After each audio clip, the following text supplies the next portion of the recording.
एकस्मादक्षराजनाब्दं प्रथमं वदन्तस्माद्यद्वाचोनाब्दं तन्मनुष्य उपत्रघ्ने स्यात् समान्योजनीजातं वान्योजनीजातरुणजापिङ्गाजनत्वा मातामन्यतामनुपिते हर्मुतजैवेन जाक्रीणाति वाजषविक्रीणे तेजस्वामप्रजन्या स्वस्त्रप्राधना येषु विश्वदाना भारवो वा भारवो वा भारवो हौ आह ओ ए ये स्वादो ये स्वादो ये इडा ये वृष्णा आनस्वरा इह इह इह इह इह इह इह औहा या औहा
அன்பார்ந்த பக்த மகாஜனங்களே, இதுகாரும் நமது பால தர்மசாஸ்தா ஜடாதரமூர்த்தி சடை உடையார் சாஸ்தாங்கோயிலிலே பொற்சடச்சி அம்பிகை சமிதா வீற்றிருக்கின்ற கும்பாபிஷேக பெருஞ்சாந்து பெருவிழாவானது இறையருள் குருவருள் திருவருள் கூடி சீரும் சிறப்புமாக நடந்து கொண்டிருக்கின்றது.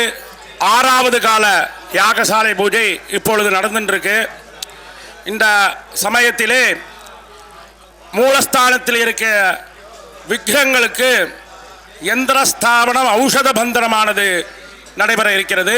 அந்த வைபவமானது நடைபெறுகிறது என்பதை அறியத் தருகிறோம். ஆலயத்திலே இருக்கின்ற பக்த பெருமக்கள் அந்த விக்கிரகத்தை யந்திரம் பூஜைகளையும் நடைபெற்று ஔஷத பந்தனத்தை தரிசனம் செய்து அருள் பெற்றுக் கொள்ளுமாறு கேட்டுக்கொள்ளப்படுகிறார்கள்.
भद्रं कर्णेभिः शृणुयाम शृणुयाम कर्णेभिर्भद्रं भद्रं कर्णेभिः अग्ने त्वन्तमग्ने व्रतपाः अग्ने व्रतपा व्रतपा अग्ने व्रतपा अस्य च अग्रमेद्वाजी वाज्यग्रमेदग्रमेद्वाजी विश्वैर्विश्वैर्वाज्यग्रमेदग्रमेद्वात्रिकविराम अर्धमात्रिकपराङ्गभूतरे हे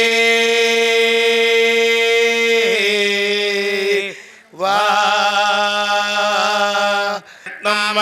शाखां मधुमदीमिव शरणं प्रपद्ये श्यामाङ्गां रक्तवस्त्रां ज्वलितशिखयुताम् अष्टदिग्वाकराभ्याम् आमि त्वां गौरीं नगपति किशोरीं अविरतम्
ஏழு காலம் பூஜை 6 காலம் காலை முடிஞ்சாச்சு.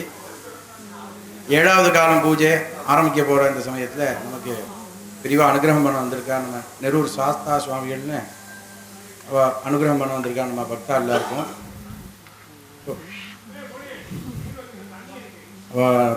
இங்கே 27ஆம் தேதி ஸ்ரீராமநவமி அன்னைக்கு மேலே அச்சங்கோவிலில் வந்து லட்சார்ச்சனை சுவாமிகளோட பூஜையில் இருக்கக்கூடிய சாஸ்தா எல்லாருக்கும் லட்சார்ச்சனை நடந்தது. 28ஆம் தேதி சுவாமிகள் பண்ணக்கூடிய சாஸ்தாபிரதி கழிஞ்சது. அது முடிஞ்சோடனே சபரிமலை யாத்திரையாக போய் சுவாமியை தரிசனம் பண்ணிவிட்டும் நம்ம எல்லாருக்கும் இங்கே அனுகிரகம் பண்ணணுன்னு வந்திருக்கா. அதனால் பக்தாரெலாம் அந்த லைவில் பார்க்குறவாள்லாம் பெருவாளோட அனுகிரகத்தை பாத்திரலாமடி கேட்டுக்கிறோம். மேற்கொண்டு இங்கே உள்ளே போய் சுவாமி தரிசனம் பண்ணிட்டு வந்து நம்ம கிருஷ்ண யஜுர்வேதத்தில் கணபாடிகள் 7 பேர் இருக்கா. அவளோட ஜடாபாராயணம் பெரியவா வராலேங்கிறதுனால ஏற்பாடு பண்ணியிருக்கோம். அது மாதிரி இன்றைக்கி அவதாரையால் வர்ணக்கிரமத்தில் சாஸ்தாங்கிற பதத்தில் வர்ணக்கிரமம் பெரியவா வந்திருக்கா. அதனால் அப்படி பண்ணணும்னு நேற்று தீர்மானம் பண்ணினோம். அவர் சுவாமி தரிசனம் பண்ணிட்டு வந்து ஒரு 10 நிமிஷமோ என்ன அவகாசமோ நமக்கு சாஸ்தாவோட மகிமையை நம்ம எல்லாருக்கும் அனுகிரகம் பண்ண போகிறார். எல்லோரும் இங்கே இருந்துட்டு சிரவணம் பண்ணிக்கணும்னு பிரார்த்தனை பண்ணிக்கிறோம். சுவாமியே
राजस्पोषको सहस्रिणं वेदो वाजिनमित्याह प्रसहस्रं पशूनाप्नोत्यास्य प्रजाया हम वाजि जायते य एवं वेद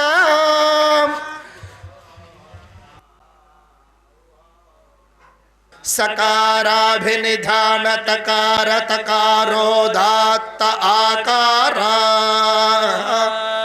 हर नमः पार्वतीपतये हर हर महादेव।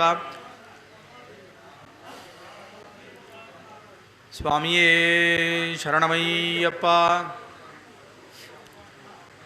சாஸ்தா அப்படின்னு சொல்லக்கூடியதான ஒரு மூர்த்தியினுடைய மகிமையே ரொம்ப விசேஷமானது. காரணம் என்னன்னு கேட்டால், சுவாமி ஹரிஹரபுத்திரன் அப்படின்னு பெயர். நம்ம வேதத்திலேருந்து எல்லா இடத்துலையுமே அக்னா விஷ்ணுபியாம் அப்படின்னு சொல்லி இந்த ரெண்டு பேரை சேர்ந்து தான் சொல்கிறதா இருக்குது. ஹரிஹரால் ரெண்டு பேரும் இல்லாமல் அத்வைத்தம்ங்கிறது சாத்தியம் இல்லை. அப்போ அந்த அத்வைத்தம்ங்கிறதான ஒரு விஷயத்துக்கு ஒரு மூர்த்தி தேடணும்னா அது சாஸ்தாவாக தான் தேட முடியுமே ஒழிய வேற யாராக தேட முடியாது. இன்னொன்றும் சாஸ்தா சஹஸ்ரநாமத்தில் கிரிஜாஸ்தன்ய ரசிகாய நமஹான்னு ஒரு நாமா. பொதுவாக நாம் நமஸ்கார ஸ்லோகத்திலேயே கொண்டு போய் சொல்லும்போது பார்வதி ஹிருதயானந்தம்னு ஒரு வார்த்தை சொல்லணும். சுப்பிரமணிய சுவாமியினாலையும் மகாகணபதியினாலையும் தர முடியாத ஒரு சந்தோஷத்தை சாஸ்தா அம்பாளுக்கு கொடுத்தாராம். அதனால் அது அளவிடற்கடையதான ஒரு பெரிய சந்தோஷமா. குழந்தைகள்னாலேயே சந்தோஷம்னு சாஸ்திரம் சொல்கிறது, பிரஜையாகி மனுஷ்ய பூர்ணகான்னு சொல்கிறது. ஆனால் லோகமாதா பிதாவான பார்வதி பரமேஸ்வராளுக்கே ஒரு சந்தோஷத்தை யார் கொடுக்குறாருன்னு கேட்டாக்கா, பிள்ளையாரை பற்றி ஒரு ஸ்லோகம் உண்டு.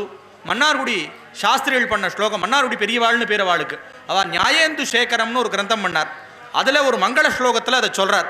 அந்த மாதிரி எல்லாருக்கும் அப்படி இருந்தாலும் இவருக்கு தான் பார்வதி ஹிருதயானந்தம்னு ஒரு பேர்.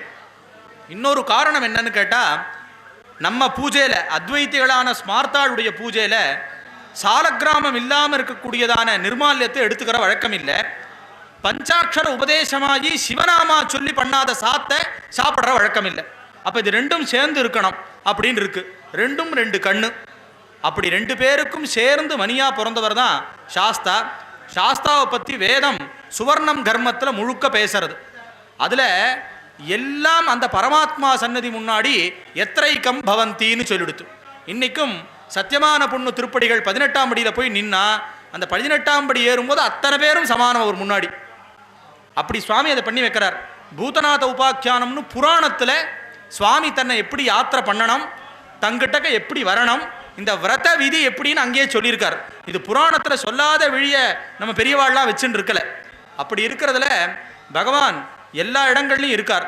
பொதுவாக சுவாமிக்கு பூதபாலன், கிராமரக்ஷகர், பூதநாதர் இந்த பேர்லாம் உண்டு. அது ஏன் இப்படி ஒரு கிராமத்தினுடைய எல்லையில் சாஸ்தா இருக்கணும்னு சொன்னால், சைவாகமமான கோவிலாக இருந்தாலும் சரி, எந்த கோவிலாக இருந்தாலும் அந்த கோயிலுக்கு உற்சவ துவஜாரோகணம் ஆகிறதுக்கு முன்னாடி கிராம சாந்தியும் போது ஐயனார் அப்படின்னு தமிழில் சொல்கிற இடம், அந்த இடத்துல போய் பகவானுக்கு பூஜையை பண்ணி அப்புறம்தான் ரக்ஷாபந்தனம் பண்ணிக்கணும் அப்படின்னு ஒரு வழக்கம் இன்னும் இருக்குது. இவர் ஏன் எல்லையில் போய் உட்காந்துட்டாருன்னு கேட்டாக்கா, எல்லாத்தையும் ரட்சிக்கிறதுக்கு தான் அங்கே இருந்து உண்ணம்னு இருந்து விடுறார். இவர் இந்த ஆத்து புள்ள தான், அதாவது ஒரு ராஜாத்து யுவராஜா தான். ஆனால் ஒரு விஷயத்தை காப்பாற்றுறதுக்காக தானே முன்னாடி போய் இருக்கக்கூடியதான ஒரு அமைப்பு சாஸ்தாவுக்கு தான் உண்டு. அதனால் சாஸ்தாவினுடைய மகிமையை ஸ்காந்த புராணத்துலலாம் ரொம்ப விசேஷமாக பேசியிருக்கு. ஸ்காந்த புராணத்தில் கைவிடேலப்பர் அப்படின்னு சீர்காழியில் இருக்கக்கூடிய ஒரு சாஸ்தா, அவரை பற்றின பேச்சு வருது. கருப்பனை பற்றி அங்கே சொல்லியிருக்கு. அதனால் புராணங்களில் இல்லாத இடம் கிடையவே கிடையாது. வேதத்தில் சொன்னது புராணத்தில் இருக்கும். இது ரெண்டும் சேர்ந்து தான் நாம் அதை எடுத்துக்கணும்னு சாஸ்திரங்கள் இருக்கிறதுனால சாஸ்தாவை பற்றி புராணங்கள்லாம் ரொம்ப விசேஷமாக சொல்லியிருக்கு.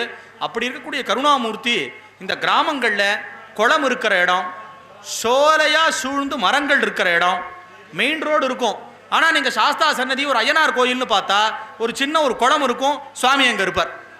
இன்னொன்று, அவரை சுற்றி எப்பவும் நிறைய பூத்த பரிவாரங்கள் முழுக்க இருக்கும். ஏன்னா இவர் அதை அடக்கி இங்கே வச்சுட்டு இருக்கிறதுனால தான் அங்கே அது இல்லாமல் இருக்குது. அப்பைய தீட்சிதர்வாள் இருக்கும்போது ஒரு ஊரில் ஒரு சாஸ்தா மூர்த்தி இப்படி கையில் மூக்கில் விரல் வச்சுட்டு இருந்ததான். அங்கே நிறைய வித்வான்கள்லாம் ராஜாவை கூட தரிசனத்துக்கு வந்திருக்கா. அப்போ அங்கே வந்து எல்லாரும் கேட்குறா, இந்த சாஸ்தா ஆச்சரியத்தோடு வச்சுட்டு இருக்கார், சரியான காரணத்தை சொன்னால் எடுத்துருவார் அப்படின்னு உடனே ஒரு வைஷ்ணவர் ஒத்துரு, அவளுக்கு அவ்வளோ தூரம் சாஸ்தாங்கிற காரணத்தினால அவர் ஒரு ஸ்லோகம் சொன்னாராம். இந்த மாதிரி நான் வந்து சாஸ்தா சொல்கிற மாதிரி பரமாத்மாவான நாராயணருக்கும் புள்ள, ஆனால் நான் பிரம்மாவுக்கு சமானமாக இருக்கிறவன். ஏன்னா பிரம்மா நாராயணனுடைய புத்திரர். ஆனால் இந்த சிவனுக்கு குழந்தையாக பிறந்ததுனால இந்த பூதங்களோடெல்லாம் சேர்ந்து உட்காண்டிருக்கிற மாதிரி இருக்குது அப்படின்னு சொன்னாராம்.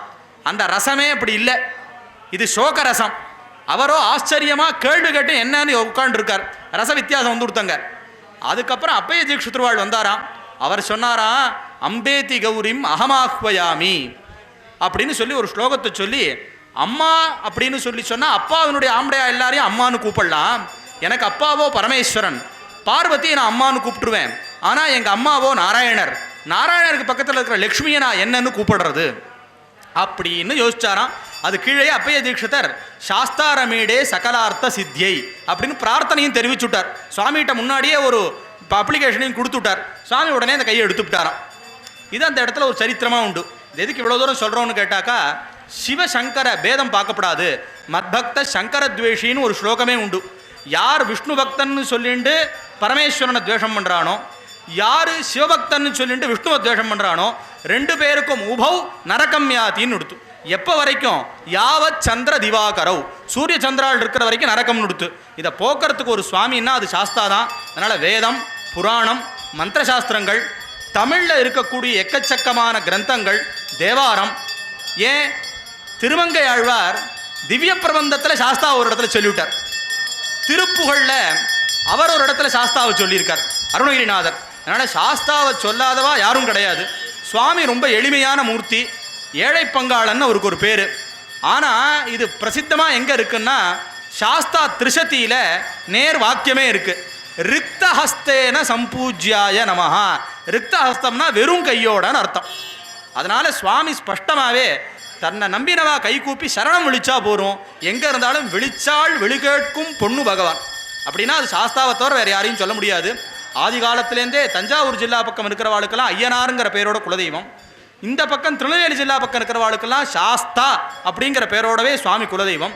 அதில் குலதெய்வ அடிமைத்தனமாக இருக்கிறதுல ரொம்ப ரொம்ப விசேஷமாக நம்ம சடமுடையாருடைய மகிமையை சொல்ல முடியாது. இவருக்குன்னு நிறைய விசேஷம் தங்கிட்ட வச்சுட்டு இருக்கிறவராக இருக்கார் பாலசாஸ்தா. இன்னொன்றும் சஹஸ்ரநாமத்தில் வேத்ரஹஸ்தாய நமஹான்னு ஒரு நாமா வருது. ஆண்டவனுடைய கையில் ஒரு பெரம்பு இருக்கும். இந்த பெரம்பை வச்சுட்டு இருக்கிறவன் யாருன்னு கேட்டால் தண்டநீதி, இப்படி தான் நடக்கணும், இப்படி நடக்கூடாதுன்னு சொல்கிறவன். கையில் பெரம்பை வச்சுட்டா அவன் பெரிய தேசிகனாக இருக்கணும். அதனால தான் குருவுக்கும் குருவே சரணம் ஐயப்பான்னு ஒரு சரணம் உண்டு. இந்த பெரம்புக்கு என்ன ஒரு மகிமைன்னா, சாஸ்தாவினுடைய பூஜையில் ஒரு இடத்துல இப்போ பூஜை பண்ணணும், சுவாமி மூர்த்திலாம் வச்சுக்கிறதுக்கெல்லாம் இடம் இல்லை, இல்லை சுவாமியெல்லாம் எடுத்துன்னு வரணும், ஒன்றுமே இல்லை. ஒரு செங்கலை வெட்ட விளக்கு, ஒரு வட்டாசனம், ஒரு பெரம்பு தெரியும். பெரம்பு சாத்திட்டா சுவாமி வந்தாச்சுன்னு அர்த்தம். அதனால தான் இன்றைக்கும் நிறைய பழமலை குருசுவாமிகள்லாம் கையில் பெரம்பு வச்சுட்டு இருப்பா. அதுக்கு முத்ரவடின்னு பேர். ஆண்டவனே ஒரு கையில் பெரம்பு, ஒரு கையில் விபூதிப்பை. அதனால தான் இன்றைக்கும் சாஸ்தா பிரீத்திகளில் தன் கையில் பெரம்பை வச்சுட்டு இருப்பார். செல்லப்பிள்ளைக்கு கொடுத்துடுற வழக்கம், விபூதி பிரசாதம் கொடுக்குற வழக்கம். அதனால் இங்கே சுவாமி அந்த வேத்ராஸ்தத்தோடவே இருக்கார். சன்னியாசிகளுக்கு தண்டம் உண்டு, பிரம்மச்சாரிகளுக்கு தண்டம் உண்டு, கிரகஸ்தாளுக்கு ஒரு தண்டம் இருக்குன்னு இருக்குது ஸ்மிருதியில். அது சிஷ்டாச்சாரத்தில் இல்லை. அதனால் இப்படிலாம் இருக்கிறதுனால அந்த பெரம்பை தன் கையிலேயே வச்சுண்டு பாலமூர்த்தியாக பாலசுப்ரமணிய சுவாமி எங்கே வேணால் தரிசனம் பண்ணலாம். எங்கேயாவது மகாராஷ்டிரா பக்கம் போனால் பால விநாயகர் ஒரு இடத்துல இருக்கார், தரிசனம் பண்ணலாம். சாஸ்தா பாலசாஸ்தாவாக பார்க்கலாம்னா இங்கே தரிசனம் பண்ணலாம். எருமத்தல கிராமம்னு அனந்தராம தீட்சிதருடைய குலதெய்வம். அங்கே இருக்கிற சுவாமிக்கு பாலசாஸ்தான்னு பேர். அதனால தான் அவர் எந்த உபன்யாசம் ஆரம்பிக்கிறதா இருந்தாலும் திரையம்பக புராதீசம் கணாதிப சமன்விதம் கஜாரூடமஹம் வந்தே சாஸ்தாரம் குலதெய்வத்தம் அப்படின்னு சொல்லாமல் அவர் உபன்யாசம் பண்ணவே மாட்டார். அதனால் எத்தனையோ மகான்களுக்கு குலதெய்வமான மூர்த்தி அந்த சுவாமி. இங்கே சிஷ்டாச்சாரம் அப்படின்னு பெரியவாள்லாம் போட்டு அந்த காலத்திலேருந்து இருக்கக்கூடிய நம்பிக்கையான ஒரு வழிபாடு, அந்த தன்மையில் இங்கேருந்து நமக்கெல்லாம் அனுகிரகம் பண்ணிட்டு இருக்கார். அந்த மூர்த்திக்கு எல்லா இதையும் சரி பண்ணி அவர் எப்பவும் சாஸ்வதமாக அப்படியே இருக்கிறவர் தான்.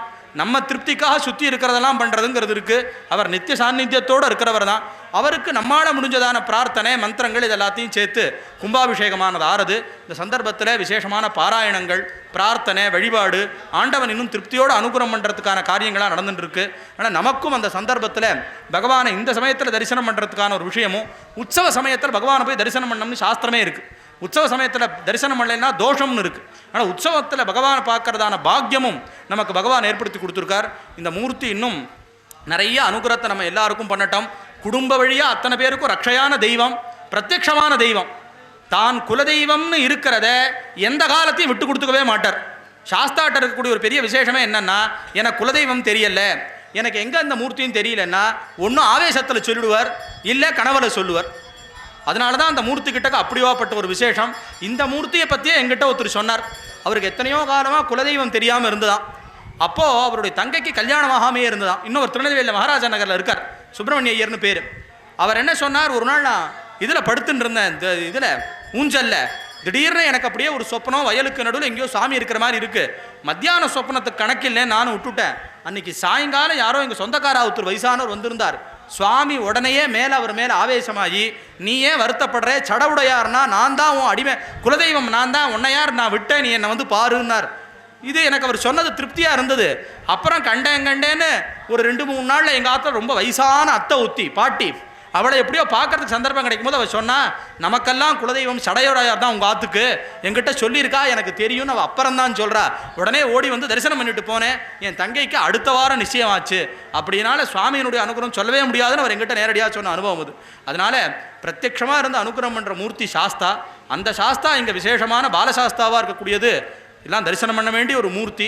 ஆனால் அந்த சுவாமி இன்னும் மேலே மேலே நமக்கு நிறைய மங்களங்களை தரட்டும். இந்த கும்பாபிஷேகமும் அதை சார்ந்து இருக்கிற அடிமைக்காரா குலதெய்வக்காரா அத்தனை பேருக்கும் பகவான் பரிபூர்ணமான மங்களத்தை கொடுக்கட்டும். இந்த சந்தர்ப்பத்தில் பகவானின் தரிசனம் பண்ணுறதுக்கு எங்களுக்கு பாக்கியம் கிடைச்சது. ஆனால் எல்லாருக்கும் சாஸ்தா பரிபூர்ணமான அனுகிரகத்தை பண்ணட்டும்னு பிரார்த்திக்கிறேன். சுவாமியே சரணமையப்ப. ஹர நம பார்வதி பதயே. ஹர ஹர மகாதேவா. गणपतिं गणपतिं हवामहे हवामहे गणपतिं गणपतिं हवामहे गणपतिमिति गणपतिं हवामहे कविं कविगुं हवामहे हवामहे कविं कवीनां कविं कवीनामुपमश्रवस्तमं कवीनामुपमश्रवस्तमम् श्रवस्तममित्युपमश्रवः तमं ज्येष्ठराजं ब्रह्मणां ज्येष्ठराजं ज्येष्ठराजमिति ज्येष्ठराजं ब्रह्मणां पूर्णाहुतिमुत्तमाञ्जुहोति सर्वं वै पूर्णाहुतिः सर्वमेवाप्नोति अदोऽयं वै पूर्णाहुतिः अस्यामेव प्रतिष्ठति.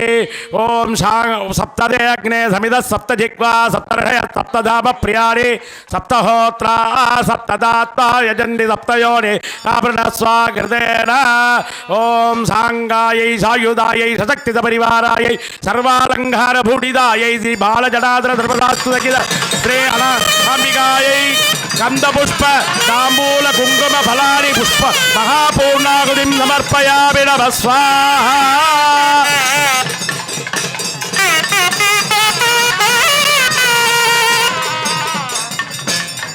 मधुवादारदाय देवदक्षरं हिन्दवः माध्येन गन्धोदधेः मधुनक्तमुदोदधि मधुमत्पार्थिवसम्रजः मधुभ्यो नस्वनप्रिया मधुमान्नवनस्पतिर्मधुभागमस्तु सूर्यः माध्येर्घावो बन्धनः मधु मधु मधु.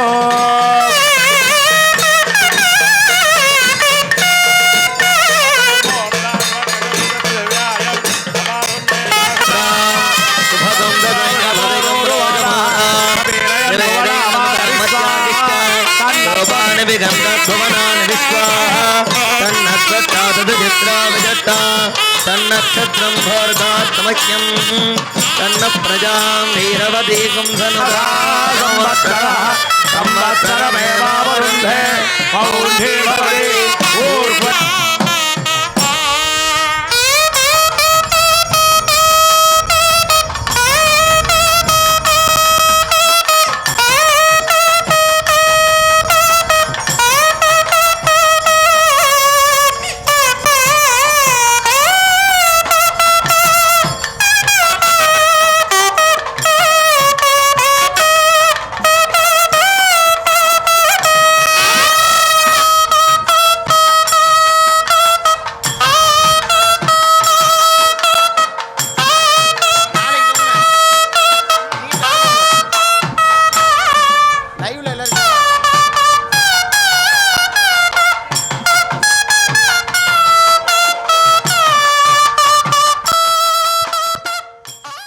உங்கள் இதயங்களின் எண்ணமாய், உங்கள் பதிவுகளின் வண்ணமாய் தாமிரா வெப் டிவி. உங்கள் பதிவு நிரந்தர பதிவு.